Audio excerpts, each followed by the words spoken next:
Basanyufu wadde tuli mu nnaku naye nga tusanyuse bannange okulaba nti omubiri gwa Evelyn gukomyewo ewaka. Bannaye twebaza buli muntu tugenda kumenya muntu ani naani. Bannange tweyanziza, emitima gyaffe gifukamidde. Nja ku mabaluwa genina abasawo tebannabatubuulira kituufu kyankomeredde kiki ekyaviiriddeko okufa kwa Nakirya wadde nga bakikaatiriza nti Nakirya yafiira ku nnyonyi ya Fly Emirates.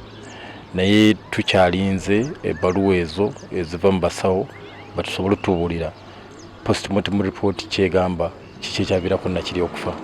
Olw'ekyo kye tubateeka birigwe mu ttaka, ettaka mu ttaka, evvu mu vvu n'enfuufu mu nfuufu, nga tusuubira nga tetubuusabuusa, nga tutegeedde ddala nga tulaba okutuukireyo obulamu obutakoma.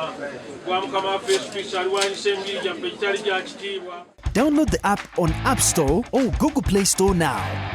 Vision Digital Experience, the future of media.